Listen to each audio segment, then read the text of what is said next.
he was expecting an album like my first album, so it was a surprise to him that I was singing and writing songs.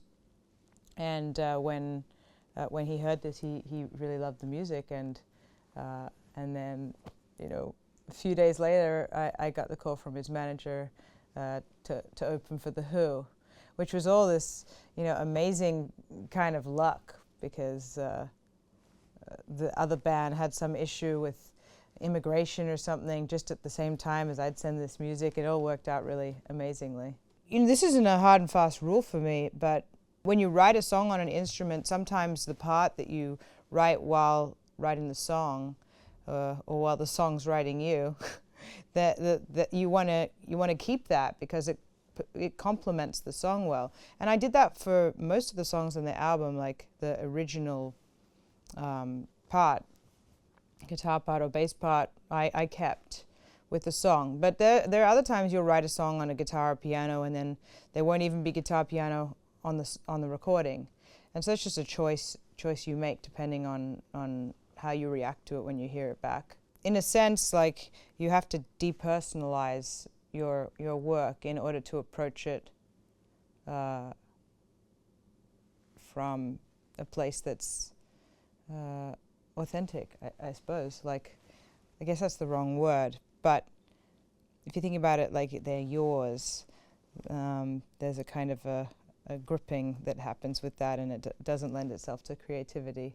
You know, the song isn't mine. I just, you know, received it, and then I'll sort of I'll support that song with whatever musicianship or creativity I also might receive, or might not. You know, I mean, every day is different.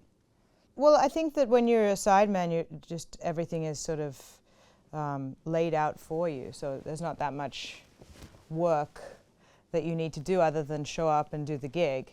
But as a band leader, you're thinking about every detail and planning the touring and stuff, especially when you're first starting out. Like, which, I mean, I'm still just starting out as an artist, so, you know, like, getting all the hotels and the accommodation and like all the transportation and merchandise and this and that, and, you know, if you're doing social media, there's a lot to think about. There's no way to really like categorize what's a good thing or a bad thing for you, because they're just things that happen. They come and they go, and all these impermanent things in your life, but you're still you. At the end of the day, you're still yourself. That's why I called my album Love Remains, because the only thing that is permanent is your awareness, or love, which is just your awareness directed at an object. And so I called it Love Remains because, you know, the album is filled with songs of, you know, like some heartbreak songs, and so there's the remnants of love, like of a failed love, but then also love remains. Love's still there. At the end of any kind of failure, it's not really a failure because love's still there. So, yeah. When I was really working on stuff in that capacity, and like playing, then yes, a lot. I would listen back and ask myself all those questions. Why did I do that there? Okay, well that was, you know, it's good to ask yourself all these questions. Now, because I've asked so many questions, I ask less questions because I feel like it's coming from a spontaneous place. I don't second guess myself. It just is what it is, and so I don't need to go and say, well, why did I do that? Well, I know what. I'm more present with the whole situation now. But at the time, when I was a teenager, yeah, there was a lot of questions. Maybe I was overthinking, or maybe it was just the right amount of thinking for that time to help me develop. But yeah, now it flows really naturally, and it's just fun.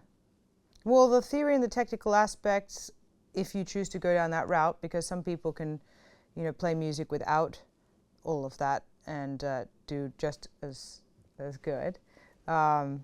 You know, like someone like Jeff Beck, who's not like musically trained, but has such great ears, he doesn't need to be. So you just need to choose your path, and then whatever that path is, whether it's like what I did, was just ask myself a million questions all the time, or if it's, you know, study a lot of theory and transcribe a lot of people, or if you want to just play by ear, whatever it is, you got to get that out of your system to the point where it's not something that's in the way of you being completely spontaneous.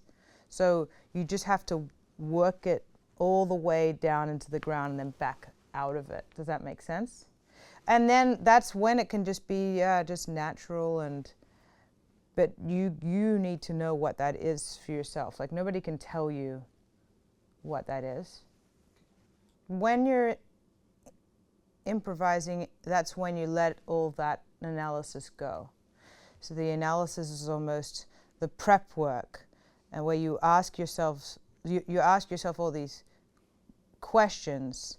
Like when I'm writing a song, I'm asking myself questions about, well, why are you choosing to say that, and what does that mean to you, and how will this affect that story, and how does this chord say what I think it should say? And some of these questions are conscious and some are unconscious. Some are just like an aesthetic that I've come to feel my way through, so I don't necessarily consciously ask the question, but the questions are there. And then the same happens when you're performing or improvising. Like you ask yourself, well, why did I choose to play that in that moment? Where did that come from? Did that just spontaneously arise, or was there an element of fear there? Was there an element of excitement? What was there? And then asking those questions, you eventually get to a place where it's spontaneous, you know. But I think that as things come up, you look at them and you ask yourself what they are. Same with thoughts, you know. Even though thoughts are ultimately like, I mean, I wouldn't say they're meaningless, but like they come and go. So, but you can ask yourself questions about thoughts, or you can just let them go. Same thing, I think.